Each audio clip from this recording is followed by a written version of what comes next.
Sa araw nito, mga shug, ay samahan nyo nga ako ngayon sa pamper day ko. At ito din nga yung first time na magpapagluta drip ako. Bali, ang clinic nga pala na visit natin ngayon, mga shug, is yung Glamour Haven. Ito nga lang yan dito sa may Guagua. Actually, malapit lang din nga ito sa school na pinapasukan ko, which is yung GNC. Naman kapag ka naglalakad talaga ako everyday, nakikita ko din nga itong Glamour Haven. Sila mga services dito na ino-offer. Lahat na yata ng pampaganda nandito na din. Pagkapasok ko din nga sa clinic, buti, wala masyadong tao, mga shug, kasi shy type ako. Tsari. Pero dahil meron nga silang gagawin sa akin na 3 services ngayon. Kapag naman di pa ako gumanda doon sa 3 yon, ewan ko na lang. Nahiga na din nga ako pagkatapos. Magsisimula nga kasi sila ngayon sa facial. Huwag nyo na nga pansinin kung nakikita nyo na bonggang-bongga yung double chin ko dyan. Pero kapag ka nakupo naman ako, nandiyan pa din yan. Nakaka-relax talaga yung kamay niya dito. Kasi sobrang stress ko talaga. Paano sunod-sunod yung quiz namin? Dami kong iniisip. Sobrang nare-relax talaga yung face ko dito. Kasi ang sarap ng massage sa face. Aminin nyo. In-steam na din nga dito yung face ko. Tapos sabay tanggal na din nga doon sa mga kailangan tanggalin sa face ko. Pero marami daw ako mga ingrowns dyan. Yung para mga hair na tumutubo na lang kahit saan. Kahit ako mga syog, hindi ko sila napapansin talaga. Hindi na lang nagpa-appointment tayo dito na para magpa-facial. Kasi malilinisan ng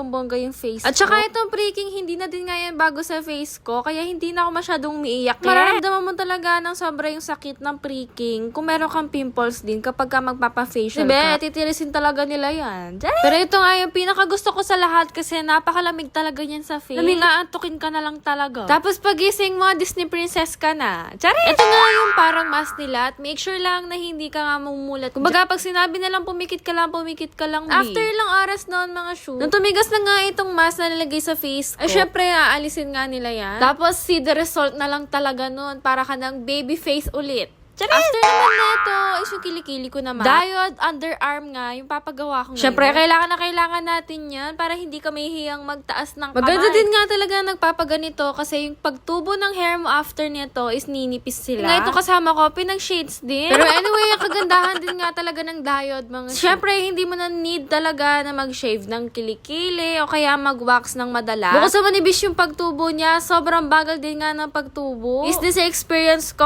Halos 2 months na yata, wala pang buhok sa kilikili ko. Forward, ito na nga yung pinakahihintay ko na gawin nila sa akin. Ito yung na-explain nga lang dyan ni ma'am. Yung glutathione nga na ilalagay sa akin. Tsaka first time ko to mag-gluta drip. Kasi umiinom-inom lang ako ng glutathione. Yung Glam X nga ng Glamour Haven na glutathione yung ilalagay sa akin. Plus nilagyan din nga ako ng vitamin C dito. Itatanong sa akin kung anong feeling na nag-gluta drip. Walang hapdi, wala at all for me. Kanya-kaya naman tayo ng pain tolerance dyan. Pero ako talaga, wala talaga. Kinagat lang din ako ng langgam na 2 nung nilagay na nga yung vitamin C. Mabilis nga lang itong gluta drip na to. Umabot lang naman siya ng 15 to 20 minutes sa akin. Kaya din nga dito sa Glamour Haven, inaalalayan talaga nila yung pagpatak at pagtulo ng glutathione sa katawan mo, syempre yung glutathione, hindi naman talaga yan parang magic, na pagkatapos ng session mong isa, puti ka na agad. Syempre, mag-wait ka nga lang ng mga ilang araw at doon mo talaga makikita yung result. Doon nga na consistent kang umattend doon sa mga session na kailangan mo. Nangalay nga ako dito, paano? Hindi ko naman ginalaw. At i-rate ko nga yung sakit na naramdaman ko dito, 0